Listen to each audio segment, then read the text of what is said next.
السلام عليكم ورحمة الله وبركاته، ازيكم عاملين ايه؟ يا رب يكونوا كلكم بخير وصحة وسلامة. تعالوا النهاردة نملحوا فلفلة بطريقة جميلة جدا وسهلة. يا رب تعجبكم.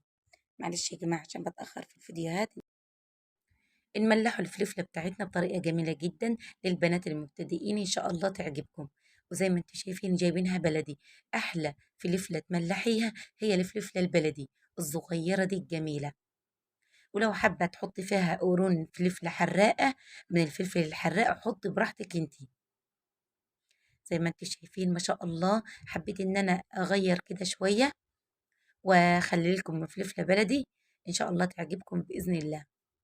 الطريقة سهلة خالص خالص وان شاء الله تعجبكم. كملي الفيديو الاخر وانتي راح تستفادي للبنات المبتدئين بالفلفلة اللي راح اخلي.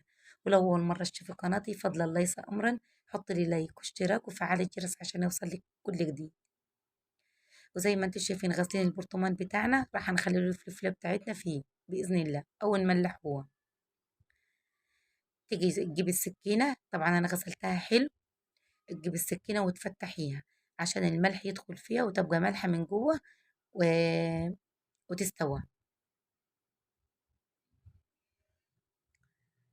فتحي كل الفلفله بتاعتك وكون انت غاسله برطمانك غسله جميله جدا بالميه السخنه، وتروح تحطي فيها الفلفله.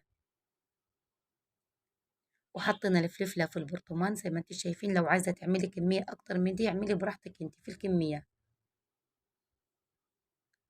الفلفلة اللي مخلّياك في البيت يا جماعة جميلة جدًا، هتستفادي منيها ما شاء الله، وتوفير كتير عن اللي بنشتريه من برّه. طبعًا أنا محضّرة رتل مَيّة وهاحط عليهم معلقتين من الملح عشان كمية الفلفلة بتاعتي قليلة زي ما أنتم شايفين، وهاحط معاها معلقة سكر، راح تخلّي معاكِ الفلفلة جميلة جدًا ومقرمشة.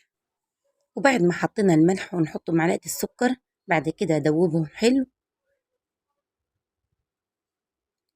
وخلاص على كده الفلفلة بتاعتنا يبقى حطينا لها الملح والسكر، مش عايزة مكونات تاني خالص. ان شاء الله راح تاكلي احلى فلفلة مملحة مخللة.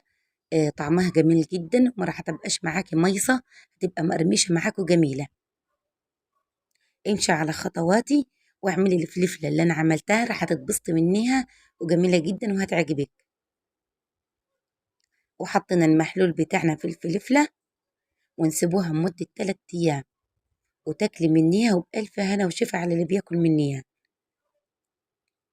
ما تحتريش خالص في المخللات. المخللات سهلة جدا وتخليلها سهل.